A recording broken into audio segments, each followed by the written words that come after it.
მოგესალმებათ ვანო შოუ, მთავარი იუმორისტული შოუ, მთავარ არხზე.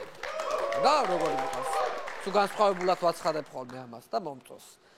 დღეს მე რაღაცამდენი ოქტომბერია და ვიწყებ გადაცემას, როგორც უკვე იცით, ოქტომბრის მერე 31 ოქტომბრის მერე დაპაუზებულია ჩვენი ქვეყანა და ანუ სულ ოქტომბერია, ამიტომ მე რაღაცამდენი, ანუ ნიშნავს, რომ თქვენთან მოიფიქრეთ, რომელი ოქტომბერიც გინდათ ის იყოს, არ არის პრობლემა. გუშინ ბიზნესმენ არჩეულმა არალეგიტიმურმა პარლამენტმა აირჩია არალეგიტიმური მინისტრთა კაბინეტი, რომელიც არალეგიტიმურ მუშაობას შეუდგა, მაგრამ ამ თემაზე არ ვიხუმრებ, რადგან ჩემს ლეგიტიმურ მონოლოგში გაცილებით საინტერესო თემები მაქვს და ამიტომ არ არის ახლა ეს ყურადღება რომ დაუთმოთ, ეგრეც არა გვაქვს საქმე. მოდით დავიწყოთ საპარლამენტო მარგალიტებით. ერთპარტიულ პარლამენტში გაჩაღდა მუშაობა და ქართული ოცნების დეპუტატები დასაწყისშივე გვანებიურებენ საოცარი გამონათქვამებით. მოდით მოვისმინოთ, რას ამბობს მუდამ დაუმორჩილებელი მე ამბოხე ბატონ დიმიტრი ხუნდაძე. ხშირად არის საუბარი ბავშვთა შიმშილობაზე, მე დავაზუსტებდი, ეს არასწორი ტერმინია. ასე დეფინიცია არ არსებობს და არც რეალობას არ ასახავს, უფრო სწორი იქნება, რომ ბავშვთა არასრულფასოვან კვებაზე ვისაუბროთ, ჩვენ ეს ნამდვილად პრობლემაა. მიხდით, მართლაც რა მძიმე ტერმინია ბავშვთა შიმშილობა. ბავშვები რო შიმშილობენ, ეგ ამათვით ჩვეულებრივი მოვლენა, უბრალოდ ტერმინი არის მძიმე, მიხდით.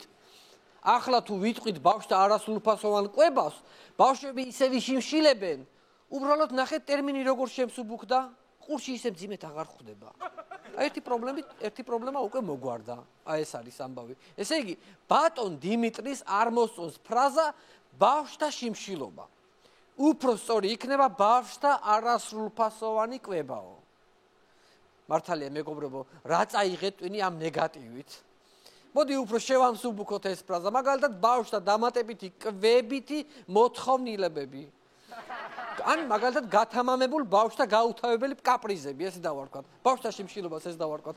გათამამებულ ბავშვების გაუთავებელი კაპრიზები. ხუნდაძის ლოგიკით გამოდის, რომ საქართველოში უმუშევრობა კი არ არის პრობლემა, უბრალოდ ადამიანები არასრულფასოვნად მუშაობენ. საქართველო ღარიბი ქვეყანა კი არ არის, უბრალოდ საქართველოა ბევრი შესაძლებლობების მქონე ზარმაციერი. და რაც ყველაზე მთავარია, ეკონომიკას დედა კი არა აქვს ნატირები, უბრალოდ ფლირტის დონეზე აქვს რაღაცა ურთიერთობა, სიტყვის ესე რომ ვთქვათ. ხომ გესმით ახლა, ფლირტი და დედა ნატირების შეცვლა რაღაცები შეიძლება. ბატონ დიმიტრი, რადგან თქვენ ვერ ხედავთ, რაც ამ ქვეყანაში ხდება, გარკვეულ პასუხისმგებლობას ჩემს თავზე ვიღებ და დარწმუნებით შემიძლია ვთქვა, რომ სამწუხაროდ საქართველოში ბავშვები მართლაც შიმშილობენ, მეტიც როდესაც ხელისუფლებაში ხარ და ამ უმნიშვნელოვანესი პრობლემის მოსაგვარებლად არაფერს აკეთებ, ხარ უსინდისო. გაქსვებული ჩინოვნიკი. ეს ტერმინს არ მოგწონთ, კარგით. მაშინ თქვენ ხართ ზედმეტი კალორიებისგან ოდნავ მოპუტკუნებული ნაკლებად წესიერი თანამდებობის პირი. ესე გავშალე. მინდა გითხრათ, არა მარტო ძირძველი ქოცები, არამედ ჯუნიორ ქოცებიც გამოირჩევიან, თავიანთი ფრთიანი გამონათქვამები ჯუნიორ ქოცები, ანუ ახალი ქოცები, ესე დავარქვი, ასე დავარქვათ, აწი ძვირფასო მეგობრებო, ჯუნიორ ქოცები, ახალი ქოცები. ანუ ახლები რომ მოდიან, თაობა მოდის და მოდით ნახოთ რა განცხადება გააკეთა სრულიად უცნობა ახალმა ქოცმა. ეკნებოდა ესეთი ინიციატივას თქვენთან ერთად, რომ სამომავლოდ გვეფიქრა გარკვეული დისტანციური სწავლების ჰაბად ჩამოგვეყალიბებინა საქართველოს. შეიძლება ჩვეულებრივად ეს ფრაზაში გაატაროთ ეს, მაგრამ რას ნიშნავს დისტანციური სწავლების ჰაბი? ანუ ვერ მივხვდი, დისტანციური სწავლების ჰაბი რა არის? ანუ რას ვსწავლობთ დისტანციურად? ანუ ჰაბია, ყველა ანუ მთელი მსოფლიოდან ერთვებიან და აქ სწავლობენ თუ ჩვენი პედაგოგები ასწავლიან მთელ მსოფლიოს, აი სამი დღეა ვფიქრობ და ვერ გავიგე რას ნიშნავს. იმდენად აბსურდული ფრაზაა, რომ ნებისმიერ ფრაზით შეგვიძლია რომ ჩავანაცვლოთ. მაგალითად, შეგვიძლია მოვიყვანოთ ფრაზა მაგალითად ცისფერი მთებიდან დეფიციტში გარღვევაა. აი როგორც ამ ფრაზიდან აზრს ვერ გამოიტანთ, ისე ვერ გამოიტანთ აზრს დისტანციური სწავლების ჰაბიდან ვერაფერს. ჩემი აზრით ესე თუ გააგრძელეთ საქართველოში ალბათ უფრო პარლამენტი ნამდვილად ჩამოყალიბდება არაადეკვატური განცხადებების ჰაბად, იმიტომ რომ ძირითადად მაქედან მოდის ეგეთი განცხადებები. აშკარად კარგი დებიუტი აქვთ ახალ ქოცებს, არ მოდუნდეთ ძვირფასო ტელემაყურებლო ვიხილოთ ქართული ოცნების შემდეგი ამომავალი ვარსკვლავი. ბატონო მიხეილ, იმდენი რამე გაგიკეთებიათ ამ ხნის განმავლობაში ყველაზე მეტი პრეტენზია რაზედაც მაქვს, რატომ არ იცის ეს ხალხმა. იქნება რაღაცა კულტურა დავნერგოთ, რომ ყოველი თვის ბოლოს იქნება თუ კვარტლის ბოლოს მოსახლეობამ მაქსიმალურად მიიღოს ის ინფორმაცია, თუ რას აკეთებს ეს სამინისტრო. განათლების მინისტრმა იმდენი რამ გაგიკეთებიათ, რამენაირად ხალხს მივაწოდოთ იქნება ეს ინფორმაცია. მართლა არაფერი ვიცით განათლების მინისტრზე. იქნება გაგვაგებინოთ რეები აქვს გაკეთებული ამ ღვთისმიერ კაცს 6 თვიმი აქვს ნათქვამი ბიზნესთვის. ეს კაცია. ერთადერთი რაც ვიცით, მხოლოდ ისაა, რომ განათლების დონით ვართ ბოლო ადგილზე ევროპაში. ჯერ მარტო, რავი, ახლა მარტო ეს ვიცით განათლების სამინისტროს, სხვა ვიცით რამე. მეტი არაფერი არ ვიცით და რა ვიცი ახლა ესეთ ამ ფაქტით შეხვალთ თავისუფლად ისტორიაში მინდა გითხრათ. არ ჩერდებით შევეგებოთ შემდეგ გამოსვლელს ახალი, მაგრამ თქვენთვის უკვე კარგად ნაცნობი ელისო ბოლქვაძე. მოდით ნახოთ. ვფიქრობ, რომ მუსიკალური აღზრდაც უნდა შემოვიდეს პროფესიონალურად, შეიძლება უმაღლეს დონეზე არ იყოს ყველა სკოლაში, მაგრამ ბავშვი, რომელიც ეხება მუსიკას და კიდევ გავიმეორებ მოცარტის და ბეთჰოვენის ჰანგებს, ის არ შეიძლება იყოს ცუდი ადამიანი მომავალში. პირველ რიგში გეტყვით იმას, რომ მუსიკალურ აღზრდაში ცუდი ნამდვილად არაფერია, მაგრამ თუ მართლა ბავშვზე ზრუნავთ, ჯობია განათლების სისტემაში არსებულ პრობლემების აღმოფხვრაზე იფიქროთ, რათა თითოეულმა ბავშვმა შეძლოს შესაბამისი განათლების მიღება. თორე ტიტანიკის ბოლოს კადრი ხომ გახსოვთ?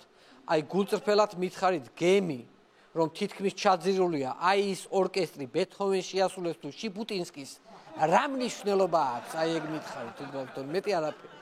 პარლამენტში სიტყვით გამოვიდნენ მინისტრებიც, ყველაზე ორიგინალური გამოსვლა ჰქონდა თავდაცვის მინისტრს ირაკლი ღარიბაშვილს. არა, განსაკუთრებული სიტყვა არ ქონია, სულ სხვა რაღაცით გამოირჩეოდა. მოდით ნახოთ და ყურადღებით მოусმინოთ ვიდეოს. საზოგადოებას ვაცნობე, რომ ბოდიში ვიხდი.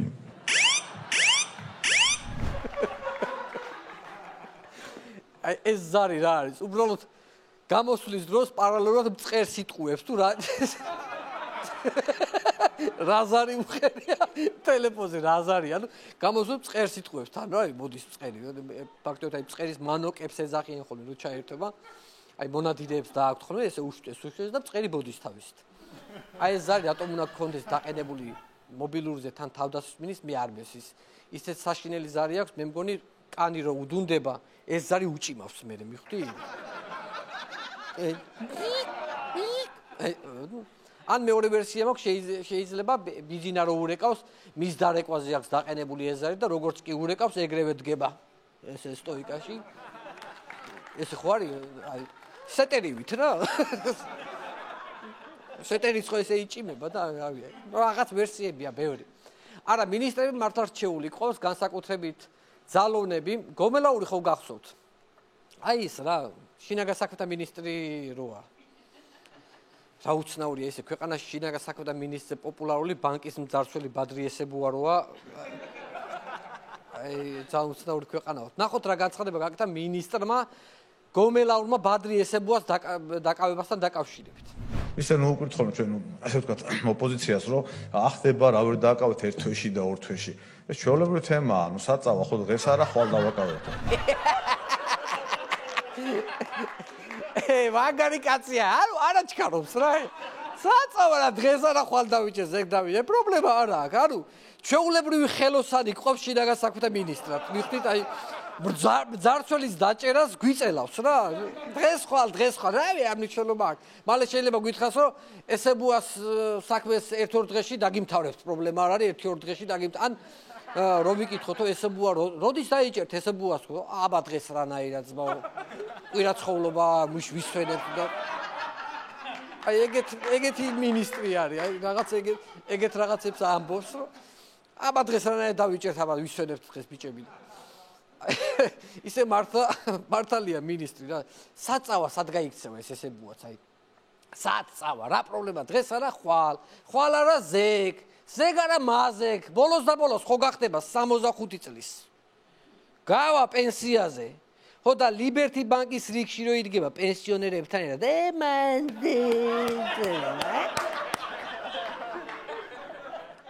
მან წავიჭერთ ეგრევე და საერთოდ რა ამ ქვეყნა თუ არა იმ ქვეყნასაც გაიქცევა.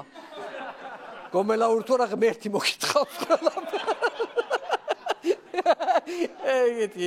ეგეთი ამბები გვაქვს. კაი, გავაგრძელოთ აღარ ამდენი სიცინა ესე. პანდემიის მიუხედავად რომ ქვეყანაში აღმშენებლობის შეუქცევადი პროცესი მიმდინარეობს, ამაში ალბათ დამეთანხმებით.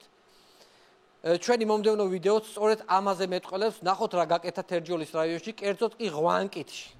თერჯოლის ახლად არჩეული მერი სოციალურ ქსელში ყველაზე ცნობა და კომიკურ პირად ერთ დღეში იქცა, რადგან მან ადგილობრივი ხელისუფლების წარმომადგენლებთან ერთად რამდენიმე კვადრატი თუნუქის ფირფიტებისგან შეფუთული მოედნის გასახდელი საგანგებოდ გახსნა. ამაზე მთელი კვირა ხუმრობდა მთელი ქვეყანა და ამიტომ ბოლოსკენ მოვიტოვე მეც. აქ თავარი ამბავი ის არის, რომ აი ამის გასახსნა თერჯოლის მერი რო არის ჩასული შესრულებულ პროექტებში მიითვალა რა, მიხვდით? მოკლედ ქუთაისის ტუალეტის მერე ესეთი მნიშვნელოვანი პროექტი არ გაკეთებულა. აშკარად ამოწრავდა ცოტა ეს დაპაუზებული ქვეყანა. მე ვფიქრობ, რომ ეს გასახდელი უნდა გადაკეთდეს სოფლიო გასახდელების საბად. მთელმა სოფლიომ აქ უნდა გამოიცვალოს. წარმოიდგინეთ სხვა ქვეყნებიდან რო ჩამოდიან ტურისტები, აი აქ გამოსაცვლად, ნუ აყვავდება ტურიზმი ახლა, რა ვიცი ახლა. სხვა რა გითხრათ რა. იფიქრეთ ცოტა გლობალურად იფიქრეთ, ხო? გახსენე ხო რაღაცა, რომ ცოტა დაამუშავე რა გონება და გააკეთე რა, სოფლიო გასახდელი ხაბი. წარმოიდგინეთ, ჩეხი ტურისტი ჩამოდის, აქ იცვლის. არა რა, ქართულ ოცნებას აშკარად არ გივარგათ პიარი. მარტო თერჯოლის მერი უნდა ხსნიდეს ახლა ამას, ძლივს რაღაცა გახსენით და ჩამოყარეთ რა მომღერლები, მოაწყვეთ კონცერტი. ალაპარაკეთ თუნუქის ხელოსანი რამდენი იშრომა ამაზე. გახსნათ და ჩამოიყვანეთ პლატინი. სააკაშვილი ეგრე აკეთებდა. ბათუმში ოპერა ეგრე პომპეზურად ეგრე არ გახსნეს, ხო და რით არის ახლა ოპერაზე ნაკლები ახლა ეს გასახდელი შვენიერი თუნუქის კაპიტალურად შეკრული არის ახლა ჩაულებრივი ხო არ არის. დღევანდელ მონოლოგზეც კი ვერ ავწდი მძიმე თემაზე საუბარს, როგორც გასულ კვირას თბილისის მერიამ ამ კვირაშიც გამოიჩინა თავი და აფრიკის დასახლებაში დილის 7 საათზე 7 სახლი დაანგრია.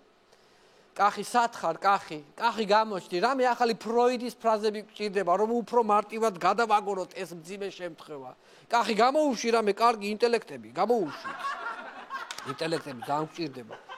ამ კვირაში საინტერესო აქტივობები დაფიქსირდა ქუთაისში, ბატონმა გოგი წულაიამ მონატრებული პერფორმანსის შემოგთავაზა, მან ერთ-ერთ შეჩერებულ სარეაბილიტაციო პროექტს დაბადების დღე გადაუხადა. ნახოთ ვიდეო. ქუთაისში ოპოზიციამ რამდენიმე წლის წინ დაწყებულ და ამ დრომდე დაუსრულებელ ქუჩას იუბილე გადაუხადა. გოგი წულაიას თქმით, წერეთლის ქუჩაზე 3 წელია სამუშაოები მიმდინარეობს, რის გამოც ოპოზიციონერმა პოლიტიკოსმა ადგილზე ტორტი მიიტანა და განაცხადა, რომ თუ გზის რეაბილიტაცია ამ ტემპით გაგრძელდება, ის კიდევ კარგ ხანს იქნება ამ მდგომარეობაში.